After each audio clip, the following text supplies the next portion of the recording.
चलिए बच्चों, good morning. आज हम अपने ओवरहेड्स का एक बहुत इनफैक्ट मोस्ट इम्पॉर्टेंट टॉपिक शुरू करने वाले हैं, जिसका नाम होता है मशीन आर रेट। तो पहले हम समझते हैं, जैसे आपको याद होगा लास्ट क्लास में हमने क्या किया था। हमने 6 टाइप्स के ओवरहेड्स रेट्स निकालने सीखे थे, जिसमें हमारे क्या थे, मतलब 5 टाइप्स के। 3 थे हमारे on the basis of percentage, direct material cost rate, direct labour cost rate, और एक हमारा प्राइम कॉस्ट रेट। और 2 थे हमारे on the basis of RD rates, जो उसमें हमारा क्या था, direct labour rate, labour hour rate and machine rate.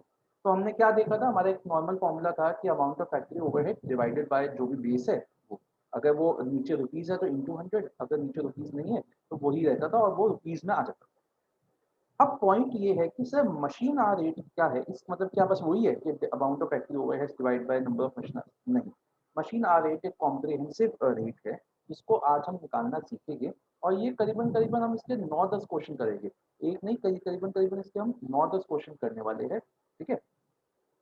तो हाँ, तो सबसे पहले समझना है कि सर मतलब मशीन आर रेट में अलग क्या है, मतलब वही तो चीज है, फैक्ट्री ओवरहेड जितने आए हमारे उसको हमने डिवाइड कर दिया, divide by number of machine.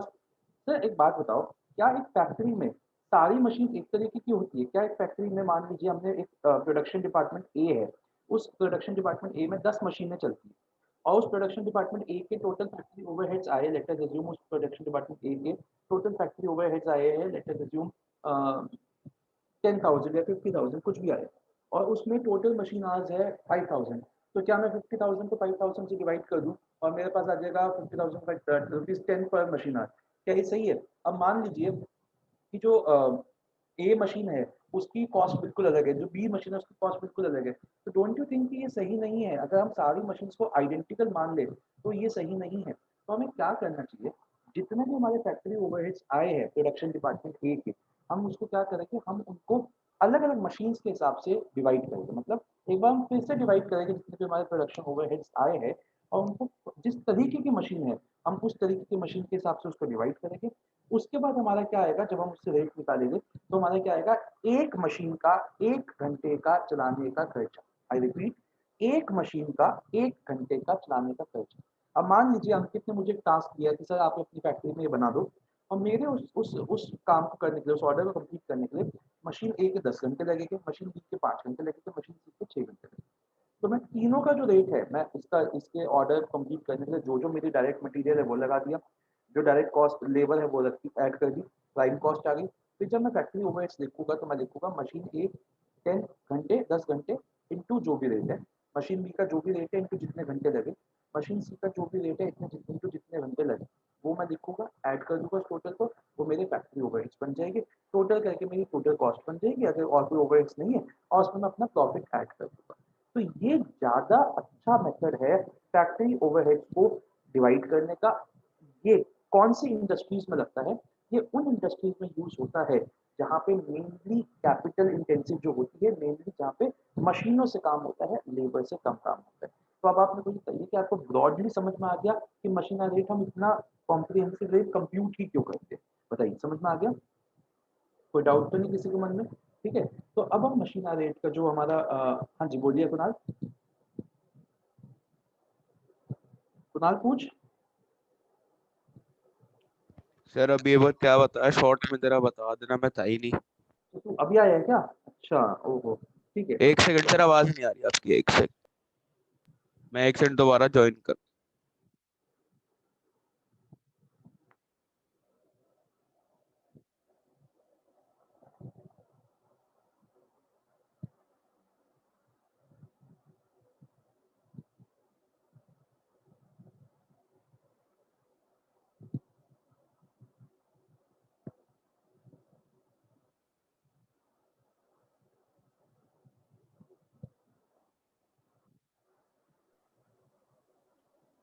Yes sir. मैंने ये बोला कि जो हमने मशीन आर रेट, सॉरी, जो हमने फैक्ट्री ओवरहेड्स निकाले, अब उस फैक्ट्री ओवरहेड्स को हमने कैसे निकाला? Amount of total factory overheads हमने उससे डिवाइड कर दिया नंबर ऑफ मशीन आवर्स से। लेकिन ये तो समझना बिल्कुल ही गलत है ना कि एक फैक्ट्री ओवरहेड में, एक फैक्ट्री में मान लो 10 मशीनें हैं, और 10 की पावर कंजम्पशन अलग है, 10 का साइज अलग है, 10 की प्रोडक्शन कैपेसिटी अलग है, सब कुछ ही अलग है। तो उनको एक जैसी मशीन मानना तो बेवकूफ़ी है। अगर हम माने कि टोटल फैक्ट्री ओवरहेड है 50,000 और टोटल मशीन आवर्स है 10 मशीनों के 5,000, तो 50,000 अपॉन 5,000 करके ₹10 पर मशीन का हमने रेट निकाल लिया। ये तो गलत है, क्योंकि हो सकता है मान लो आपने मुझे एक ऑर्डर दिया जिसपे मेरी फैक्ट्री की मशीन मेरी फैक्ट्री में 10 मशीन चलती है, मेरी फैक्ट्री की मशीन ए काम करेगी और 3 काम करेगी और कोई मशीन काम नहीं करेगी। तो मेरे को तो सिर्फ इनके ओवरहेड्स आपके ऑर्डर में चार्ज करने चाहिए ना, मैं और मशीनों के ओवरहेड्स आपके ऑर्डर में क्यों चार्ज करूँ? तो बेटर क्या होगा कि जो हमारे फैक्ट्री ओवरहेड्स आए 50,000, उन फैक्ट्री ओवरहेड्स को हम पहले सारे मशीनों में डिवाइड करें कि इस मशीन का ये, इस मशीन का ये, इस मशीन का ये, इस मशीन का ये, इस मशीन का ये। फिर उनके पर्टिकुलर जो एक एक मशीन के मशीन आवर्स है उनसे डिवाइड करें और हर मशीन का अलग से एक एक रेट निकालें। जब वो एक एक रेट अलग से निकल जाएगा पर मशीन का कि मशीन ए का ओवरहेड का रेट है ₹10 पर machine hour of A, B का है ₹5 पर machine hour of B, C का है, डी का है, ऐसे निकाल लिया। फिर आपने मुझे ऑर्डर दिया जिसमें मेरी मशीन ए के 5 घंटे लगते हैं, मशीन सी के 6 घंटे लगते हैं, तो मैं आपके ऑर्डर में सिर्फ उसी के ओवरहेड चार्ज करूंगा ना, मैं सारी मशीनों के ओवरहेड चार्ज क्यों करूंगा? तो ये हमारा ऑप्शन, ये हमारा जो मेथड होता है, इस मेथड को हम उन कंपनीज में अप्लाई करते हैं जहाँ पे मेनली जो काम हो रहा है वो मशीनों के थ्रू हो रहा है, जिसको हम कैपिटल इंटेंसिव टेक्निक्स भी कहते हैं। बताइए, समझ में आया? हाँ जी कुणाल। ओके। तो अब हम ऐसा करते हैं, अब मैं आपको एक पूरा प्रॉपर प्रोसीजर बताऊंगा, इसके कुछ स्टेप्स भी होते हैं, वो भी मैं आपको बताऊंगा। ठीक है, तो अभी आप सिर्फ सुनना भी लिखना मत, मैं आपको डिक्टेट करूंगा स्टेप्स वगैरह सारे। चलो मैं अभी बताता हूँ आपको। हम क्या करते हैं, जितने भी फैक्ट्री ओवरहेड्स हैं, उन फैक्ट्री ओवरहेड्स को जो हमारे टोटल आ गया था, पहले हमने डिवाइड कर दिया था primary primary distribution, secondary distribution होने के बाद जो सर्विस डिपार्टमेंट की कॉस्ट है वो हमने एबीसी डिपार्टमेंट में डालने के बाद जो हमारे पास आया वो ओवरहेड, तो फाइनल फैक्ट्री ओवरहेड्स है हमारे, फैक्ट्री ए बी सी जो भी प्रोडक्शन डिपार्टमेंट के ओवरहेड्स है वो, उसको हम देखेंगे कि उसको हम डिवाइड करेंगे अलग अलग मशीन। ठीक है, जितने भी फैक्ट्री ओवरहेड्स हो सकते हैं, चाहे वो रेंट हो, चाहे वो सुपरवाइजर की सैलरी हो, चाहे वो अटेंडेंट की सैलरी हो, चाहे वो ऑपरेटर की सैलरी हो, चाहे वो पावर हो, चाहे वो फ्यूल हो, चाहे वो डेप्रिसिएशन हो, चाहे वो रिपेयर्स हो, उनको हम दो कैटेगरीज में डिवाइड करते हैं। पहली कैटेगरी होती है वेरिएबल एक्सपेंसेस, जिसको हम रनिंग एक्सपेंसेस भी कहते हैं। दूसरी कैटेगरी होती है फिक्स्ड एक्सपेंसेस, जिसको हम स्टैंडिंग एक्सपेंसेस भी कहते हैं। ठीक है, जो हमारी रनिंग होती है, जो हमारी रनिंग होती है उसमें हम सिर्फ तीन ही लेते हैं, depreciation, repairs and power. I repeat, depreciation, repairs and power.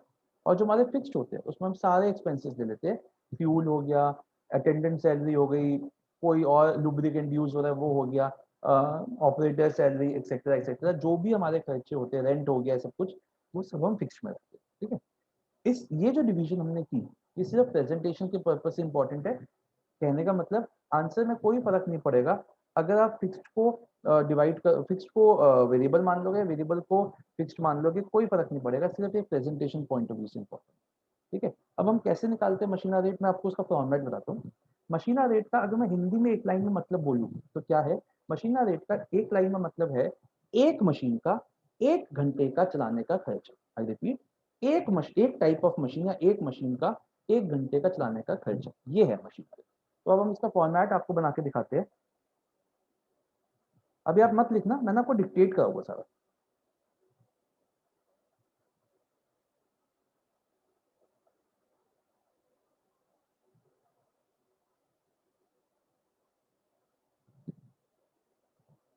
तो बहुत ही सिंपल इसका फॉर्मेट है, स्टेटमेंट शोइंग कैलकुलेशन ऑफ, मैंने शॉर्ट में लिखा हूँ, आप पूरा लिखेंगे, मैं लिखा हूँ मशीन आ रेट।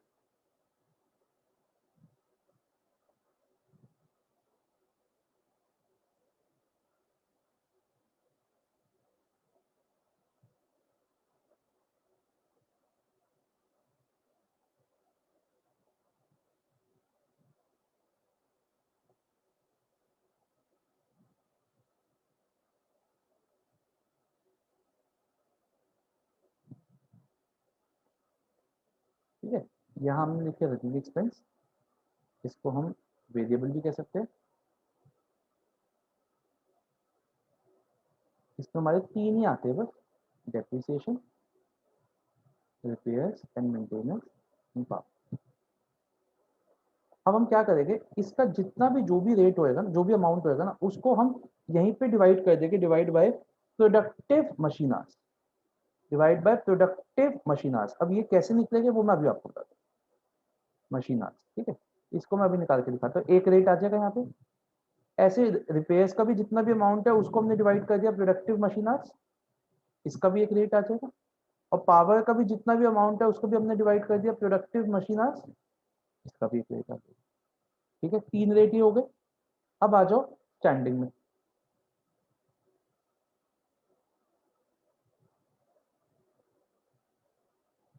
इनमें जितने भी एक्सपेंसेस है बचते हैं, जैसे मान लो क्वेश्चन में दे रखा है डेप्रिसिएशन, आपको दे रखा है डेप्रिसिएशन के बाद दे रखा है अटेंडेंट सैलरी, सर डेप्रिसिएशन तो ऊपर आ गया ना। सॉरी डेप्रिसिएशन रेंट रेंट तो सर ये किस चीज मतलब मशीन के सारे खर्चे हैं? किसके? मशीन के हैं हाँ सारे खर्चे? जो हमारे प्रोडक्शन ओवरहेड्स आए ना, जैसे फैक्ट्री का प्रोडक्शन ओवरहेड्स आया, मान लो 1 लाख आया। अब उस फैक्ट्री में 10 मशीनें चलती है, तो उस 1 लाख को अब हम 10 मशीनों पर डिवाइड करें। ठीक है, ठीक है सर। मतलब अभी तक हमने क्या किया था, 1 लाख था, उसको टोटल मशीन आवर से डिवाइड कर दिया, तो हमारे पास क्या बन गया था, वो मशीन आवर रेट आ गया था। लिख यस गया था सर। लास्ट क्लास में। Hello. Yes sir. Yes sir. अब हम क्या करेंगे, हम उसको ना टोटल ओवरहेड्स को टोटल मशीन आवर से नहीं डिवाइड करेंगे। पहले हम क्या करेंगे, टोटल ओवरहेड्स को हम क्या करेंगे, पहले अलग अलग मशीन पे डालेंगे। ठीक है, फिर हम उसको अलग अलग मशीन के मशीन आवर से डिवाइड करेंगे, और हर मशीन का अपना एक एक रेट निकाल। समझ में आई बात? ठीक ठीक है सर। तो अटेंडेंट सैलरी आ गई तुम्हारे पास, मान लो आपके पास रेंट आ गया। ठीक है, सुपरवाइजर सैलरी आ गई, कोई मटेरियल यूज हुआ, सन्ड्री मटेरियल्स आ गया, सर ऑयल्स एंड लुब्रिकेंट्स आ गए, कुछ सर भी कुछ। हाँ बोलो। सर ये सारे जो खर्चे हैं ये मशीन के हैं या फिर टोटल फैक्ट्री के है? फैक्ट्री, ये फैक्ट्री में इंक्लूडेड है सारे, फिर हम उनको मशीनों में अलग अलग डिवाइड करें, फैक्ट्री में तो इंक्लूडेड है ये सब। नहीं बट वैसे तो ये सारे फैक्ट्री के ही है ना। हाँ हाँ, फैक्ट्री की, फैक्ट्री में तो मशीनें चल रही है ना। हाँ, हाँ फैक्ट्री की। ठीक है सर। अब आपने क्या किया, इन इन सबको ऐड कर दिया, पहले इनके अमाउंट्स को ऐड कर दिया, सारे सबके अमाउंट्स को ऐड कर दिया, और उसके बाद इन सारे इस टोटल को हमने डिवाइड किया प्रोडक्टिव मशीन आवर्स, जो ऊपर था वही नीचे। इसमें इसमें फर्क क्या है, अब देखो, आप खुद फर्क देखो, एक रेट आ गया, इन एक रेट ये, 1 2 3 और 4, जब आप इन चारों रेट्स को ऐड कर दोगे तो आपके पास आ जाएगा मशीन आर रेट। अब सर फर्क क्या हुआ, फर्क मैंने क्या बताया, आप इसको ऊपर ले जाओ या नीचे ले आओ कोई फर्क नहीं पड़ता। इसमें क्या करें हम, प्रेजेंटेशन है बस। जो वेरिएबल एक्सपेंस है उसका हम हर एक्सपेंस को अलग से डिवाइड करके दिखा रहे हैं प्रोडक्टिव मशीन से, और इनमें हम क्या करें, टोटल को डिवाइड करें प्रोडक्टिव मशीन से, सिर्फ इतना सा फर्क है और कोई फर्क नहीं है। बताइए, समझ में आई ये बात? कोई दिक्कत तो नहीं? ओके। अब ऐसा करते हैं, आप लोग एक हेडिंग दीजिए productive machine, sorry, calculation of machine rate. पहले मैं आपको कुछ स्टेप्स वगैरह लिखवाऊंगा, फिर आप इसको बनाना फॉर्मेट। तो पहले आप अपनी एक हेडिंग दीजिए कैलकुलेशन ऑफ मशीन रेट, और मोस्ट इंपॉर्टेंट मार्क करो उसको।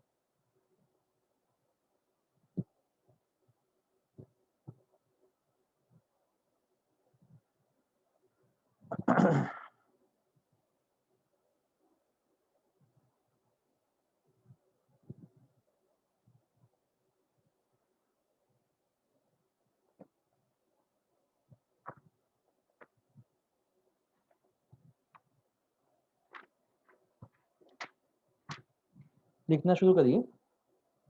The machine hour rate method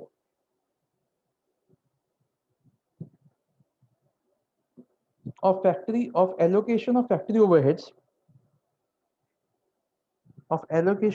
overheads is used in those cases where the process of manufacture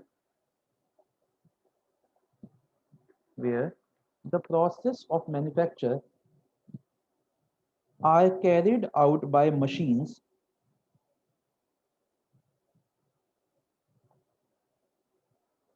and there is very little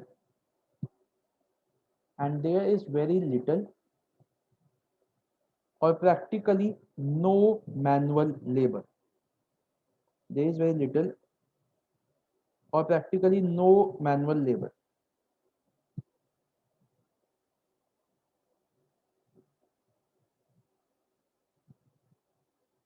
okay, अब आगे लिखिए। अब लिखिए Steps of calculating machine R rate are as follows. Steps of calculating machine R rate are as follows.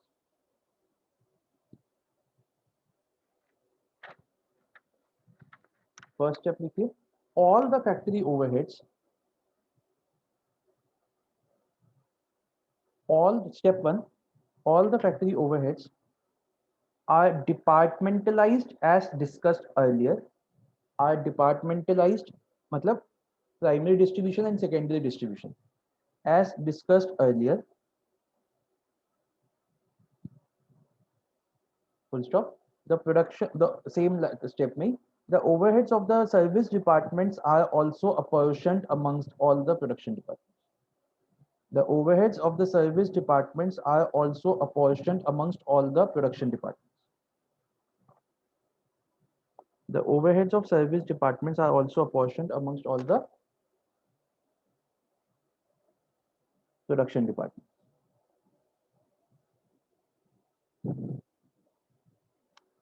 ठीक है, अच्छा अब आप लिखिए सेकंड स्टेप लिखिए, each production department is divided, नहीं एक मिनट,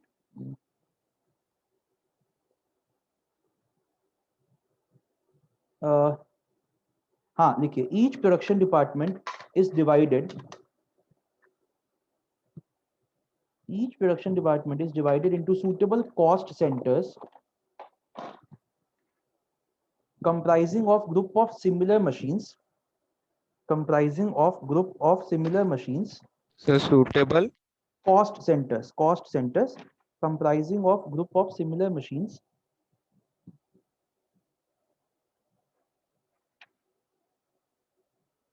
Sir repeat करना है. each production department is divided into suitable cost centers.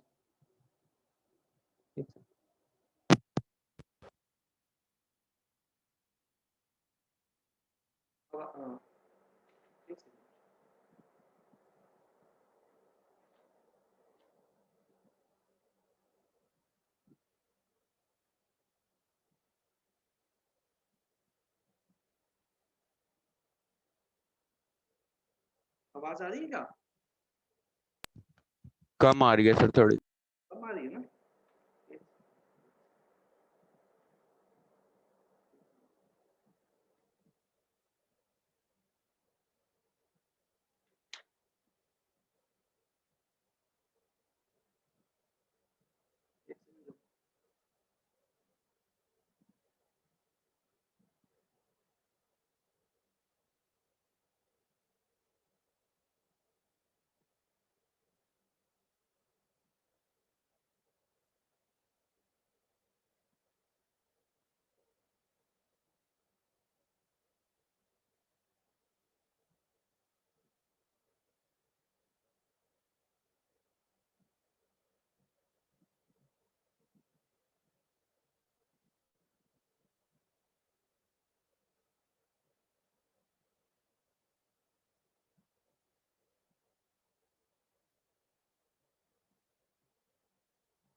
Again, divided into cost center group comprising of group of similar machines, and the total factory overheads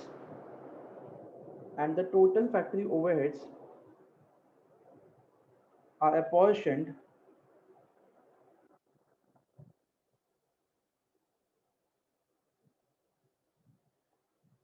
amongst the different cost centers suitably as discussed before.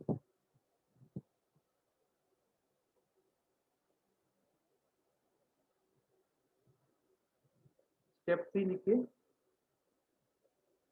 machine R rate is to be calculated for each machine separately.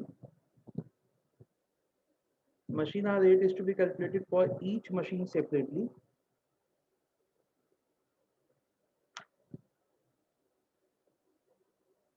Fourth step लिखिए. The overheads will be divided into two parts, namely fixed or standing overheads and variable or running overheads.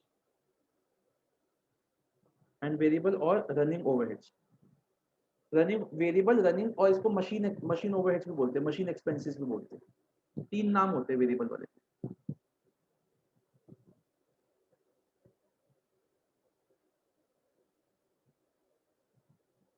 Fifth लिखिए, last है. The total of the fixed charge and the machine expense rate will given the machine hour. The total of the fixed charge rate and machine expense rate will give the machine hour rate. अब आप लोग ये बनाइए जो मैंने बनाई हुई है ना यहाँ पे, ये बनाइए, फिर मैं आपको प्रोडक्टिव मशीन आवर्स निकालने सिखाऊंगा. ये बनाइए पहले.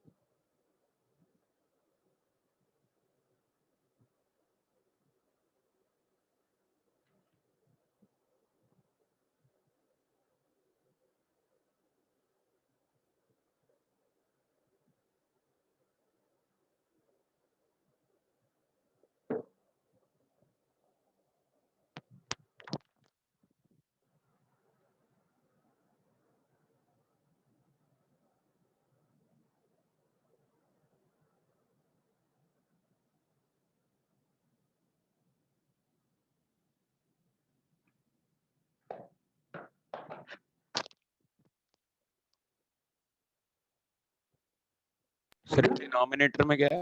किसमें? डिनोमिनेटर में productive machine hours. Productive machine hours.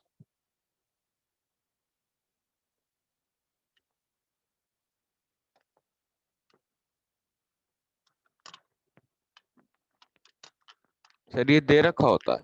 नहीं नहीं, ये भी निकालना सिखाऊंगा.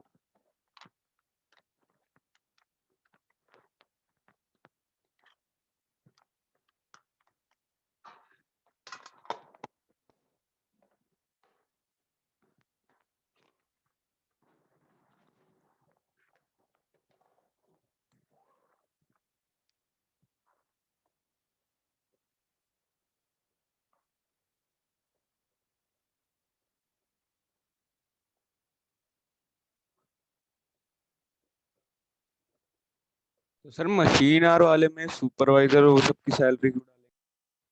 क्या कह रहे हैं? मशीन आवर वाले में सैलरी और सुपरवाइजर वाली सैलरी वगैरह क्यों डालेंगे? सर, और क्यों क्यों नहीं डालेंगे? मतलब आप क्यों नहीं डालेंगे पता मेरे को.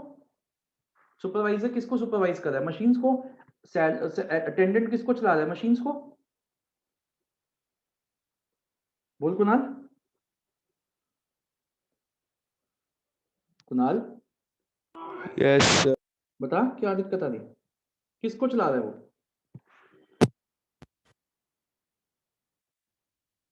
हो गया? चलिए. 2 मिनट सर.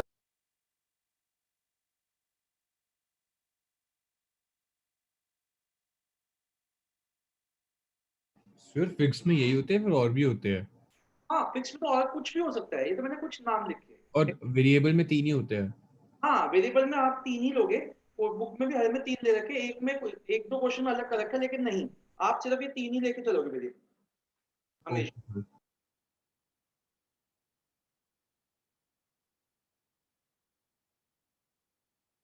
सुपरवाइजर सैलरी के नीचे वाला क्या है सर? क्या कह रहे हैं? सुपरवाइजर के नीचे सन्ड्री मटेरियल्स.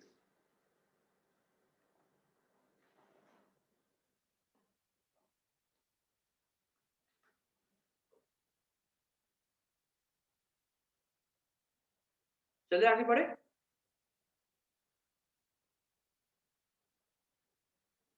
ओके.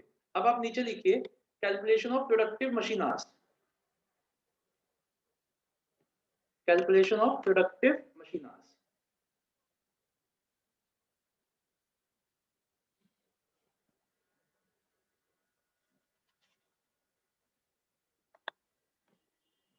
तो देखिए उसका कैसे निकलेगा formula.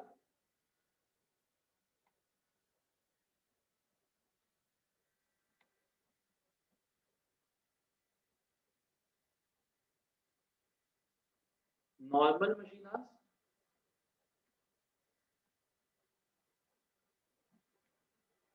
Plus over time hours,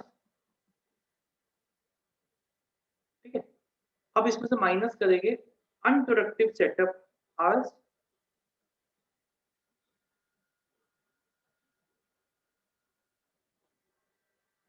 minus unproductive maintenance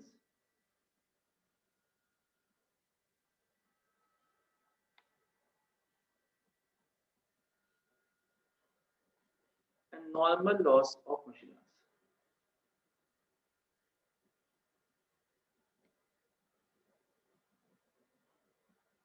इसके बाद जो हमारा आएगा वो हमारा हो जाएगा productive machine hours.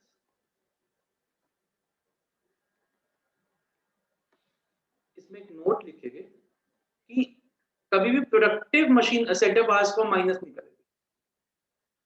Productive setup and maintenance hours will never be subtracted. मैं भी आपको समझाता हूँ।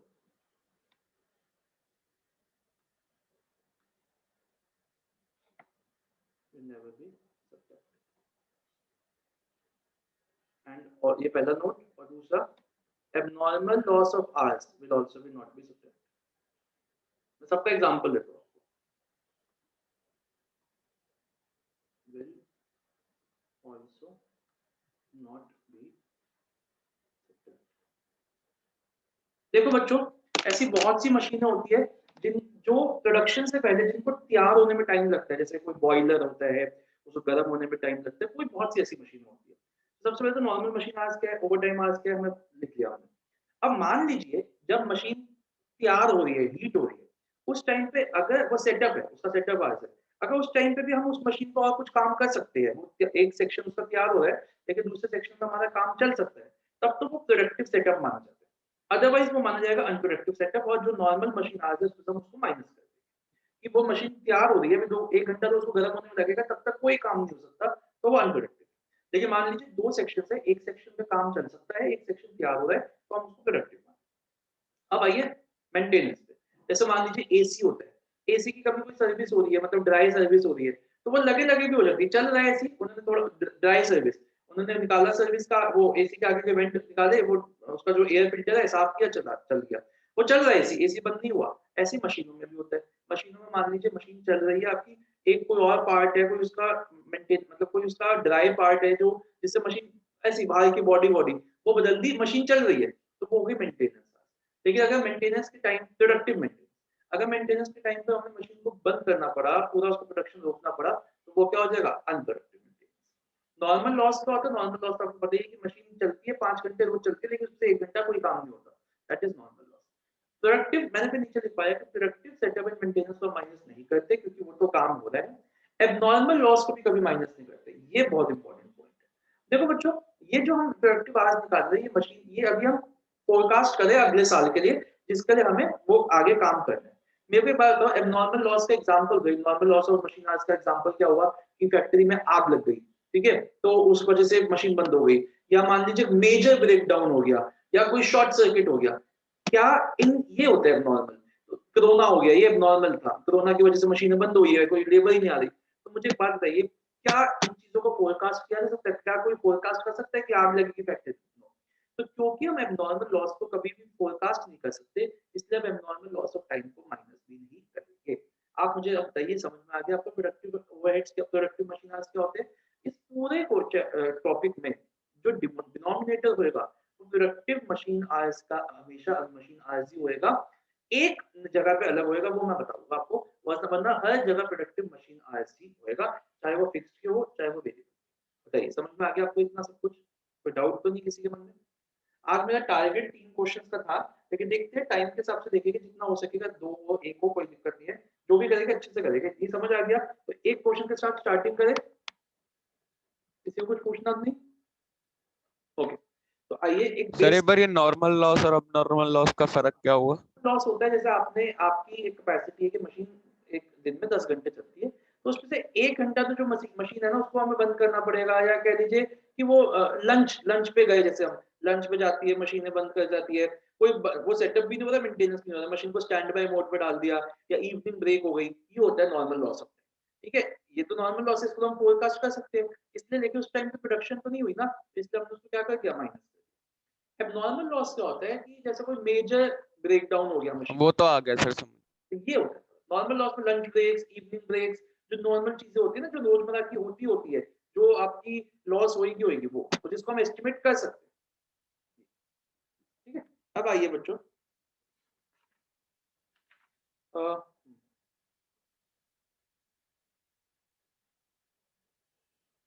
कम to page number 233, illustration number 5.10।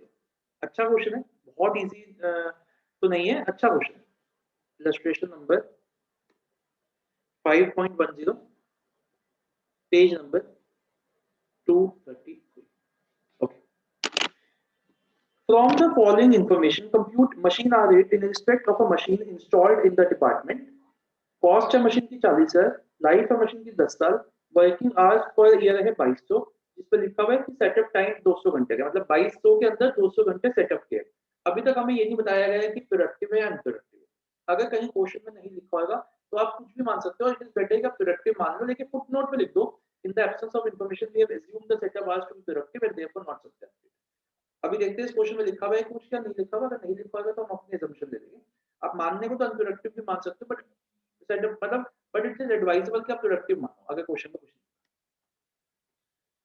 Power है 10 यूनिट्स की, 1 घंटे में चलते हैं और 1 रुपए पर यूनिट के हिसाब से यूज होते हैं। ठीक है, एनुअल रेंट है 20,000 का, इंश्योरेंस है 1,000 का, ये मशीन का है, रेंट है डिपार्टमेंट की और ये मशीन की है insurance. Salary of supervisor 5,000 per month. Machine requires a chemical solution which is replaced every month at a cost of rupees 200, manually 12 बार होएगा ना, 12 महीने होते हैं। The company occupies 1/4 of the department. तो बेसिकली ये क्या होएगा, एक डिपार्टमेंट है, इन्होंने कुछ खर्चे डिपार्टमेंट के दे रखे हैं और कुछ खर्चे इन्होंने मशीन के दे रखे हैं। तो जो मशीन के वो तो ठीक है, लेकिन जो डिपार्टमेंट के उसको हमें क्या करना पड़ेगा, उस पर लिखा हुआ है कि ये जो मशीन है ये इस डिपार्टमेंट की 1/4 जगह को ऑक्यूपाई कर रही है। ठीक है ना, ये मशीन की बात हो रही है हमारी, यहाँ पे इस मशीन की बात हो रही है हमारी, तो इस एरिया में। ठीक है, तो हमें जो खर्चे हमारे को डिपार्टमेंट के दे रखे हैं उसको हमें 1/4 करना पड़ेगा। The supervisor devotees 1/6 of his time on the machine. जो सुपरवाइजर की सैलरी दे रखी थी उसका 1/6 टाइम इस मशीन पे आता है, क्योंकि हो सकता है डिपार्टमेंट में और भी मशीन हो, जैसे और भी मशीनें हैं, इस पर ज्यादा टाइम जा सकता है, इस पर कम हो सकता है, किसी में कम जाता होगा, तो उन्होंने बोला कि 1/6 टाइम वो इस मशीन पे देता है। और सेटिंग अप टाइम को अनप्रोडक्टिव माना है, लेकिन पावर कंज्यूम हुई है, अनप्रोडक्टिव है वो, लेकिन उसको पावर कंज्यूम हुई है। और वेरी वेरी इंपॉर्टेंट लाइन, इस लाइन को आप हाईलाइट कर लीजिए, अगर हाईलाइटर नहीं है आपके पास तो आप ऐसे करके एक बॉक्स में डालिए इस लाइन को, बहुत ही इंपॉर्टेंट लाइन है। Setting up time is unproductive but is consumed, power is consumed during that period। तो बच्चों अब मैं क्या करता हूँ,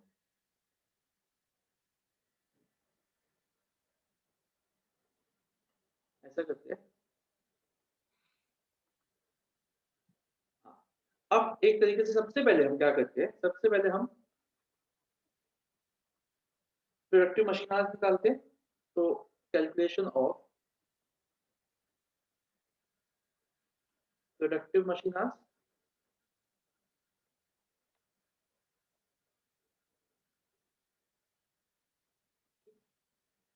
आपको दे रखे हैं टोटल आवर्स, वर्किंग आवर्स दे रखे हैं पर ईयर,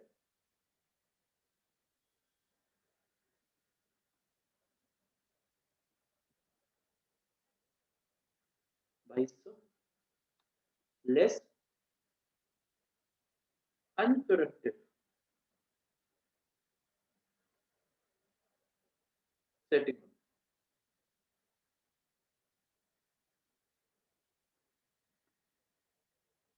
कितने घंटे, 200।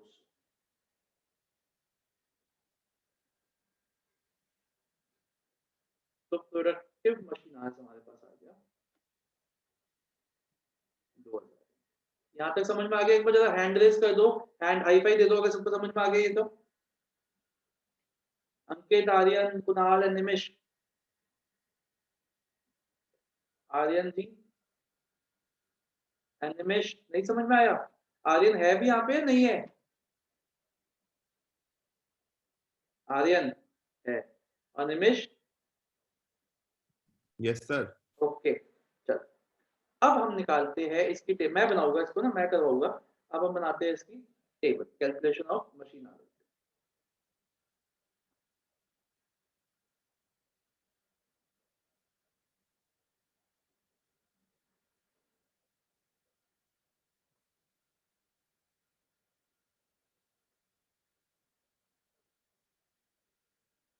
सर बेटा सर इसमें तो आपने कहा था ना कि हम मशीन के हिसाब से रेट निकालते हैं, लेकिन अगर मशीन एक नहीं है।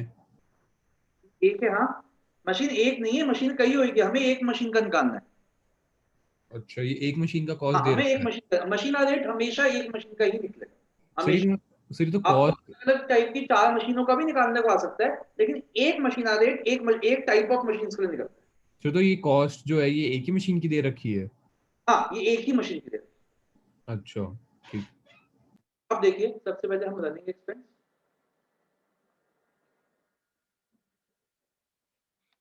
And fixed expense. तो सबसे पहले डेप्रिसिएशन करते हैं, एसएलएम मेथड से निकलेगी क्योंकि इंफॉर्मेशन दे रखी है। 40,000 टोटल कॉस्ट है मशीन की और स्क्रैप वैल्यू 0 है, 10 साल है, तो एक साल की डेप्रिसिएशन कितनी हो गई हमारी? 4,000, ठीक है ना? और एक साल के हमारे मशीन आ कितने हैं? 2,000। सर ये डेप्रिसिएशन क्या निकाला आप? एसएलएम मेथड से निकाला ना, SLM method, cost minus scrap value upon life. तो ये लिखा कहाँ है सर एसएलएम? मैंने ये देखना पड़ेगा, इतना आपको अब एक्सपेक्ट किया जाता है कि आपको समझ आ जाएगा। आपको इन्फॉर्मेशन देखो, कॉस्ट और लाइफ दे रखी है, जहां कॉस्ट और लाइफ दे दे दैट्स अभी अपने को इंडिकेशन होती है कि वो इंडिकेशन ये होती है कि एसएलएम से निकालना है। ये इतना पता होना चाहिए।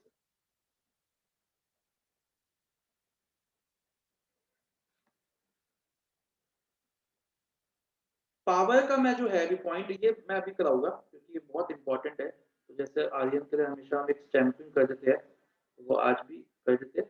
ये बहुत इंपॉर्टेंट है, पावर का पॉइंट अभी करेंगे। आगे चलते हैं, रेंट पे आ जाओ। रेंट जो दे रखी है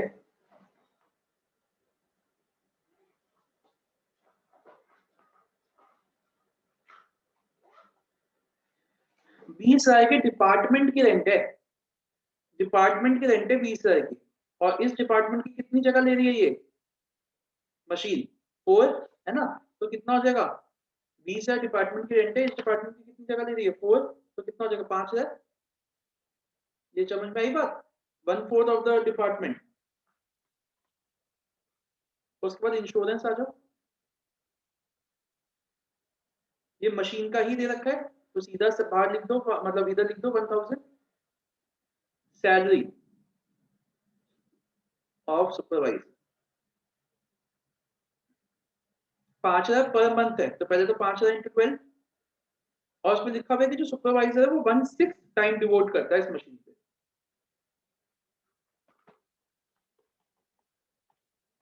10,000।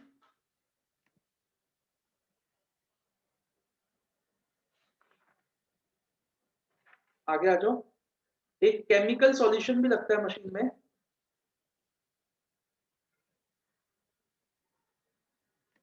which is replaced every month, तो 200 into 12 कर लो। और कोई खर्चा तो नहीं है, इसको टोटल करते हैं, ये कितना आ जाएगा? 10,000 प्लस 1,000 प्लस 5,000 प्लस 2,400, 18,400। इसको डिवाइड किया प्रोडक्टिव मशीन आवर्स से, दैट इज 200, तो ये आ गया 9.2 2000 मशीन आवर्स से डिवाइड किया 9.2। यहाँ तक समझ में आ गया सर? पावर का पॉइंट ऑफ देखते हैं। 1 सेकंड।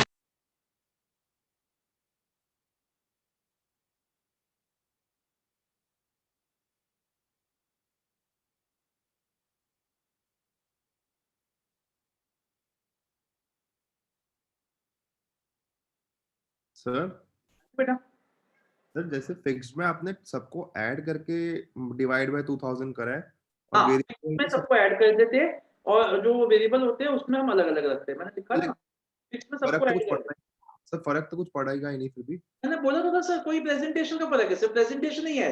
आप ऐसे बाइफरकेशन ही मत करो, चाहे सबको ऐड कर लो तब भी कोई फर्क नहीं पड़ेगा, चाहे सबको ऐड ना करो, सबको अलग अलग कर दो तब भी कोई फर्क नहीं पड़ेगा, बट प्रेजेंटेशन है। ओके अब देखो वो क्या कह रहे हैं कि सेटिंग अप तो वैसे अनप्रोडक्टिव है, लेकिन पावर लग रही है उस सेटिंग अप में। इसका मतलब टोटल कितने घंटों में पावर लग रही है, कौन बताएगा ये बात? कितने घंटों में पावर कंज्यूम हो रही है? 2200 2200 2200 में पावर कंज्यूम हो रही है। और 1 घंटे में कितने यूनिट्स कंज्यूम होते हैं? 10। 10 और 1 यूनिट का रेट क्या है? 1।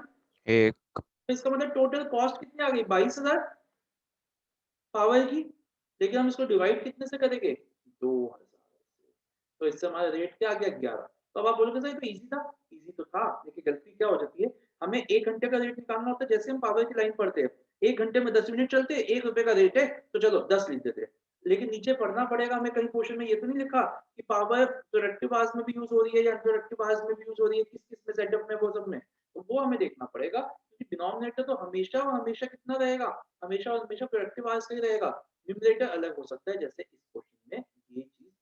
तो हम अगर हम सिर्फ इस लाइन को पढ़ लेंगे, सर हमें तो 1 घंटे का खर्चा निकालना है, 1 घंटे में 10 यूनिट चलते हैं, 1 यूनिट 1 रुपए के हिसाब से, 10 into 1 10, तो आपका क्वेश्चन गलत हो सकता है। That was the important point. यही और सर अगर ये सेटिंग अप टाइम वाला अनप्रोडक्टिव नहीं दिया होता तो 2200 हो जाता तो हमारा नीचे भी मशीन है 22 ही होता, बिल्कुल। तो ये अब आपका रेट आ गया 22.2। बताइए सबको समझ में आया बढ़िया तरीके से? कोई डाउट तो नहीं किसी के मन में? सर सर 22.2 कहाँ से आ गया? अच्छा ऊपर का। सर सर ये एक रेट, ये नहीं एक, नहीं ठीक है मैं ऊपर 2 नहीं देखा।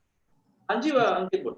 सर मैं कह रहा हूँ जो 22.2 है ये पर मशीन है और ये पर है, हाँ, ये 22.2 का मतलब हुआ, मैं यहाँ लिखता हूँ, रुपीज 22.2 पर आवर ऑफ मशीन। ये जो भी है, जो भी मशीन है, पर hour of machine A X Y Z जो भी। ठीक है सर। अब मान ले तूने मुझे ऑर्डर दिया और तेरे उस ऑर्डर में मेरे लगे डायरेक्ट मटेरियल 10,000 का, डायरेक्ट लेबर लगी 5,000 की, और इस मशीन के 5,000 घंटे या 500 घंटे चलते हैं, तो मैं उसमें 500 इंटू 22.2 ऐड कर दूंगा तेरे order. This is how it is used. ठीक है, ओके सर। ओके। सबको समझ में आ गया? आइए अब नेक्स्ट क्वेश्चन पे चलते हैं। इलस्ट्रेशन, इसको बहुत इंपॉर्टेंट मार्क करिए, इलस्ट्रेशन नंबर 5.12, वेरी इंपॉर्टेंट। इसकी हेडिंग दीजिए concept of large machine and small machine. Sir फिर तो नेक्स्ट में कराओ ना सर, ये फ्रेश में। यार अभी तो 1 घंटा भी नहीं हुआ क्लास को स्टार्ट किए हुए। मैं बहुत धीरे चल रहा हूँ, मेरे को कोई जल्दी नहीं है। मैं 2-3 क्लासेस का टारगेट ले रहा हूँ, लेकिन मुझे लग रहा है मैं तो 4 क्लास का टारगेट ले रहा हूँ, लेकिन मुझे लग रहा है 3 में हो जाएगा। Concept of large and machine and small machine, बस देखते हैं, मैं ज्यादा नहीं कराऊंगा। एक क्वेश्चन तो किया अभी तक।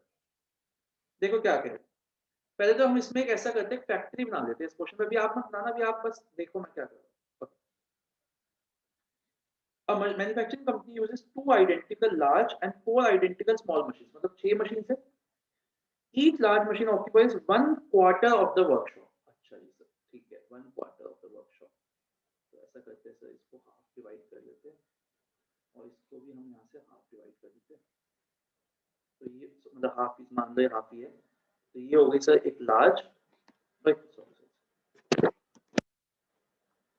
ये हो गई एक लार्ज और ये लार्ज, क्योंकि 2 मशीन से लार्ज है। ठीक है, आगे चलते हैं। एंड फुली एम्प्लॉयड 3 वर्कर्स, तो यहाँ पे 3 वर्कर्स काम करते हैं, एंड 3 वर्कर्स यहाँ काम करते हैं। आगे and each small machine occupies half the space of large machine. Okay, तो ऐसा करते हैं, इसको और एक बार डिवाइड कर देते हैं, ये हुई S S S S and fully occupies 2 workers.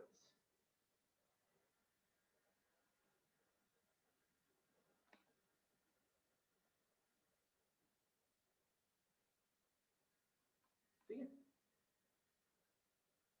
अच्छा ठीक है.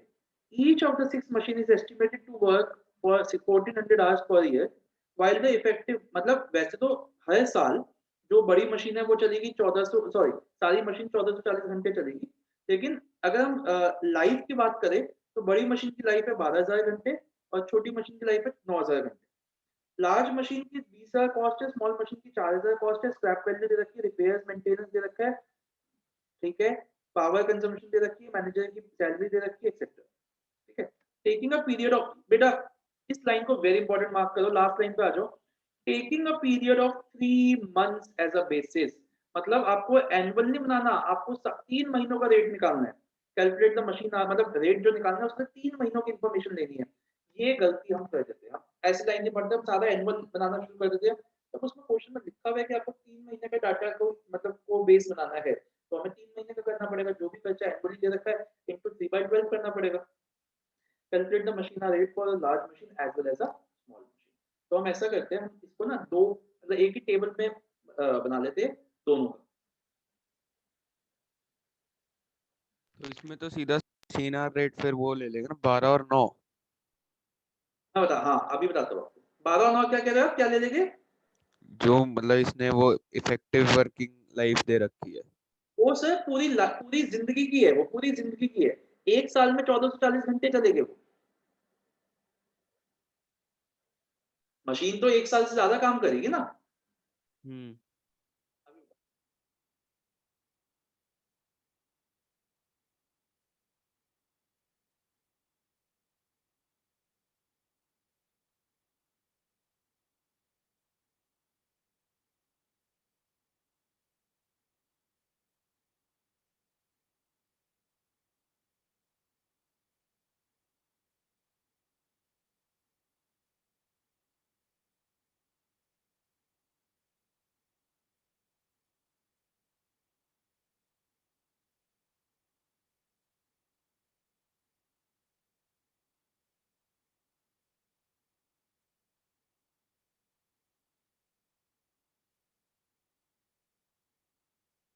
देखो, सबसे पहले हम बात करते हैं डेप्रिसिएशन के, अगेन वेरी इंपॉर्टेंट.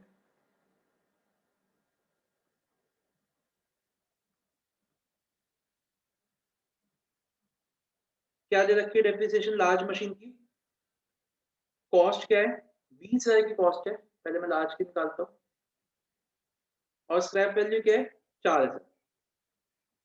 और नीचे हम क्या लिखते हैं, लाइफ पहले तो ईयर्स में लिखते हैं, लेकिन हमारे को फिर हम उसको क्या करेंगे, ईयर मान लो जैसे हमने पिछले क्वेश्चन में क्या किया था, पहले हमने इसमें क्या किया, 10 से डिवाइड किया तो एक साल की डेप्रिसिएशन आ गई, फिर उसको उस साल के प्रोडक्टिव मशीन आवर से डिवाइड कर दिया.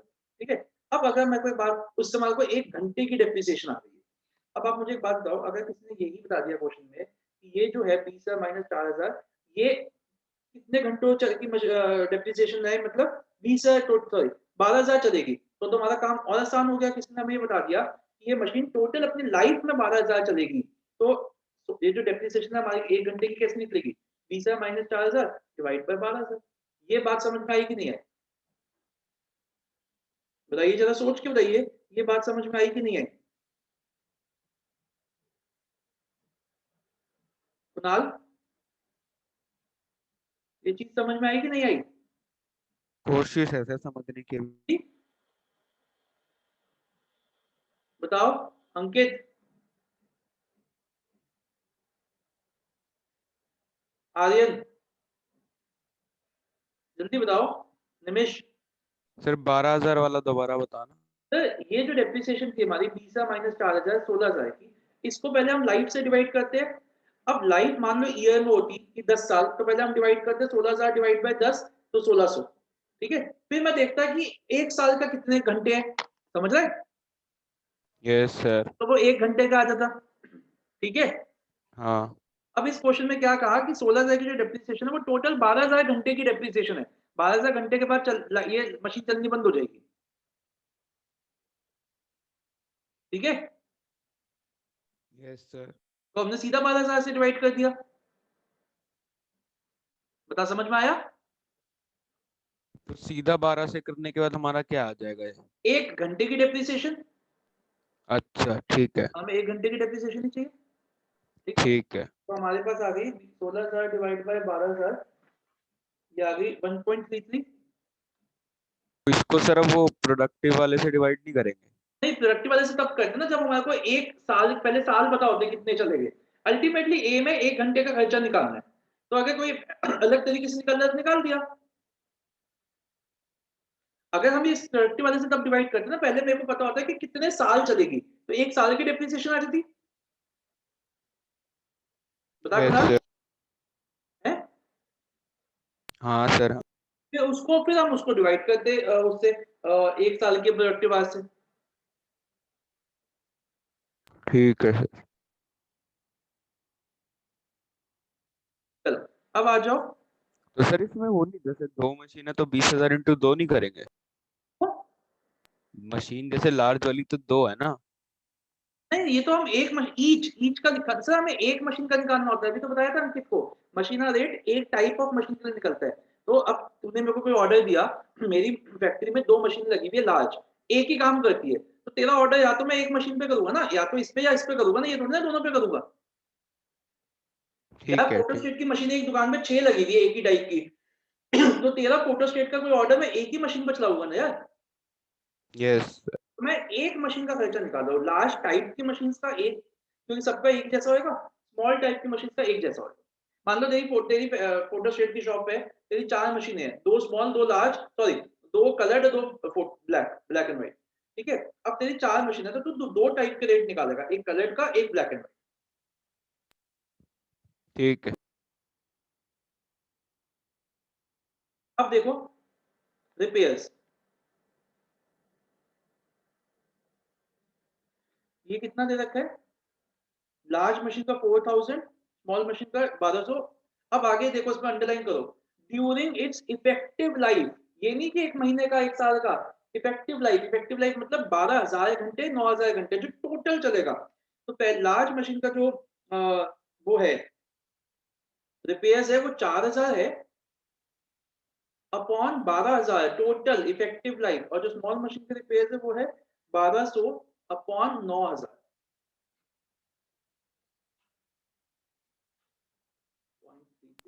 तो सर जैसे मतलब इनका बेस तो हम वो प्रोडक्टिव मशीन आर लेते थे। हाँ सर, प्रोडक्टिव मशीन आप लेते थे, लेकिन अगर क्वेश्चन में दे रखा है, मैंने आपको बोला ना, अगर आपको दे रखा है इफेक्टिव लाइफ दे रखी है कि कितना चलेगा, और खर्चा भी आपको इफेक्टिव लाइफ दे रखा है, तो हम उससे डिवाइड कर देंगे। ठीक। यही चेंज था बस, और हर जगह वही ले गया यार। अब आप सेकंड थर्ड ईयर में आ गए हो, सेकंड ईयर में तो एक बिल्कुल ही स्ट्रेट फॉरवर्ड नहीं आएगा, थोड़ा बहुत हमें ऊपर नीचे करना पड़ता है। ओके, यहाँ तक हो गया। अब आइए पावर पे। Power consumption cost is 5 paisa per unit and amount for large machine 20 units per hour and a small machine 2 units per hour। देखो इस पे कोई इंटरेक्टिव प्रोडक्टिव की बात ही नहीं हो रही, तो सीधा हम मल्टीप्लाई कर सकते हैं। लार्ज मशीन में कितना हो जाएगा, 20 यूनिट्स है और एक यूनिट की कॉस्ट है 0.05, क्योंकि इसमें प्रोडक्टिव इंटरेक्टिव की कोई बात नहीं हो रही। और स्मॉल मशीन के लिए कितना है, 2 यूनिट्स है और एक की है 0.05। तो ये होगी बच्चा, अगर आपको नहीं समझ आता ये तो मैं आपको पूरा भी करके दिखा देता हूँ, रुको। ये हो गई 1 रुपी और ये हो गई हमारी 0.10। बेसिकली हमने ये क्या किया है,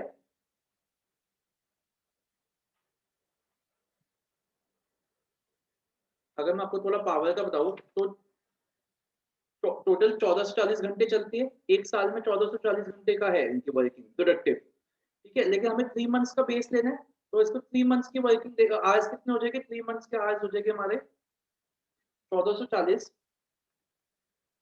इंटू 1440 इंटू 3/12,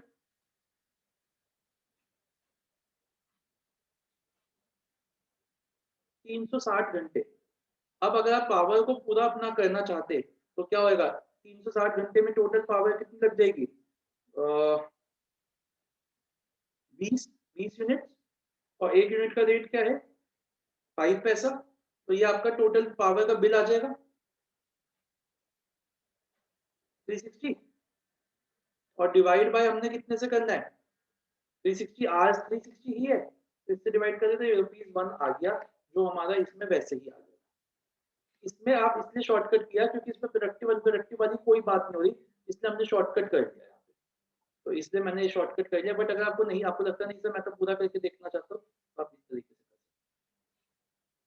अगर इसमें होती कि 1440 में से कुछ 200 घंटे अनप्रोडक्टिव है वो माइनस करते पहले हम ठीक है उसके बाद क्या करते और उसमें पावर यूज हो रही है तो ऊपर अलग होता नीचे अलग होता जैसे पिछले क्वेश्चन में किया। समझ में आई निमिष अंकित आर्यन और कुणाल चारों यस सही सर। है। Yes sir. सर ये क्या लास्ट वाले में 360 से डिवाइड क्यों हुआ है? प्रोडक्टिव मशीन आज 360 है ना 1440 तो पूरे साल की है हमें तो 3 महीने का बेस बनाना है तो इंटू 3/12 अच्छा ठीक है, हाँ ठीक है आई सर रिपेयर फिर ये 360 इंटू 20 और 0.5 क्यों किया था क्या सर जो 360 इंटू 0.5 इंटू 20 सर मैंने कहा कि अगर आप शॉर्टकट नहीं करना चाहते तो बेसिकली क्या हुआ 360 घंटे है 1 घंटे में 20 यूनिट चलते हैं तो टोटल यूनिट इतने हो गए लार्ज मशीन के यस सर और एक यूनिट की इतनी कॉस्ट है तो टोटल कॉस्ट ये हो गई तो ये ठीक है टोटल ठीक है कॉस्ट इसको divide total cost divide by total hours वरना शॉर्टकट पावर हो गया। अब आ जाओ मैनेजर की सैलरी जो कि फिक्स्ड में आएगी।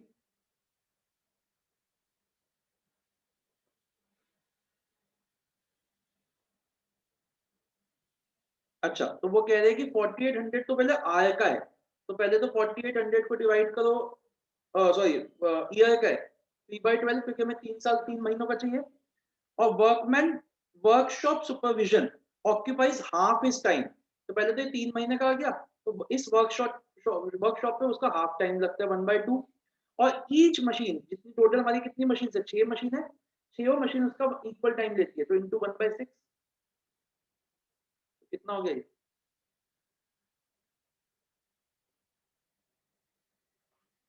100 रुपए हो गए लार्ज के लिए भी 100 रुपए और स्मॉल के लिए भी 100 रुपए।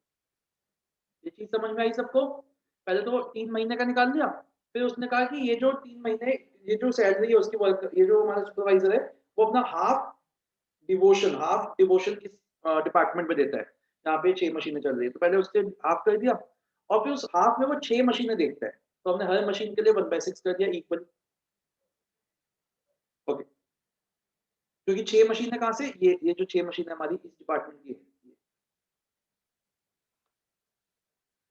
ठीक है 1 मशीन 2 मशीन 3 4 5 6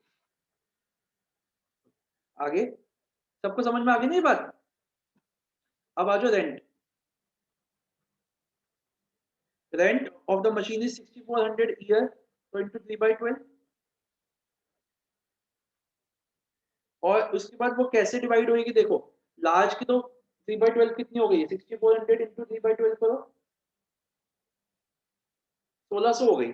अब लार्ज की तो क्वार्टर है लार्ज तो क्वार्टर जगह लेता है हमें पता है रेंट तो हमेशा एरिया की बेसिस पे डिवाइड होती है तो 1600 डिवाइड बाय 4 कर दिया तो क्वार्टर हो गई 400 और वो इसकी भी हाफ ले रही है वो ले रही है 1 बाय कितना ले रही है वो स्मॉल मशीन लार्ज का हाफ 1/8 हो जाएगा तो ये 200 हो जाएगा। आर्यन निमिष कुणाल अंकित चारों को समझ आ रहा है यस सर। इतना खर्चा आ जाओ लाइटिंग पे ये वर्कर्स के रेशियो में डिवाइड करना है पहले तो 1820 तो पूरे साल का है पहले तो उसको ले आओ 3 महीनों का 455 अब एक बात बताओ टोटल वर्कर्स कितने हैं 3 और 3 9 10 11 12 13 14 15 16 17 टोटल 17 वर्कर्स है। अब इधर क्या हो जाएगा 450 इधर कितना हो जाएगा 455 इंटू 3/17 नहीं मैंने गलत गिन लिया सॉरी 3 और 3 6 7 8 9 10 11 13 14 वर्कर्स है 14 वर्कर्स है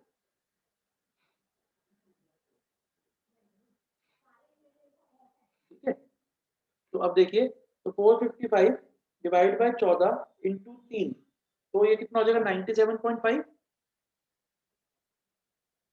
और इधर कितना हो जाएगा 455 डिवाइड बाय 14 इंटू 2, 65।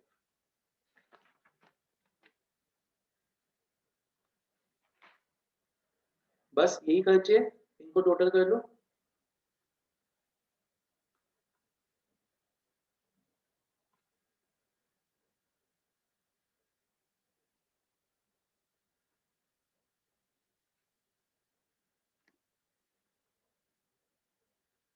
अब देखो प्रोडक्टिव मशीन आवर्स कितने हैं, 1440 तो टोटल दे रखे हैं, उसको इंटू 3/12 करो, 360 आ गए। तो यहाँ पे 360 से डिवाइड करो, यहाँ पे भी 360 से डिवाइड करो, तो 597.5 डिवाइड बाय 360, ये आ गया 1.65, 1.66 ले लो उसको। सर तुम इसमें नॉर्मल वर्किंग आवर्स ही वो ले रहे हैं ना प्रोडक्टिव? हाँ, इसमें कोई इन्फॉर्मेशन ही नहीं दे रखी ना कि अनप्रोडक्टिव प्रोडक्टिव की कुछ भी सेटअप वगैरह, तो हमने नॉर्मल को ही नॉर्मल ही प्रोडक्टिव माने। ठीक है, तो अब आपका टोटल क्या हो जाएगा, ये मतलब इसको 1440 को मैं 3/12 कर दिया बस। हाँ 1440 को 3/12 कर दिया। अब ये चारों को ऐड कर दो, इसका आ जाएगा, और इन चारों को ऐड कर दो, इसका। इस क्वेश्चन में डायग्राम बनाना बहुत इंपॉर्टेंट है, वेरी इंपॉर्टेंट। बना लेने दो सर। बताइए, समझ आया क्वेश्चन? बहुत अच्छा क्वेश्चन था ये। 1 मिनट सर। चल देख लो। मेरे पर डायग्राम पे जाना, डायग्राम पे चलो।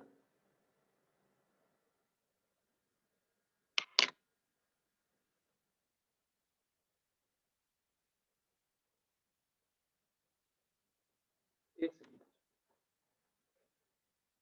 हेलो।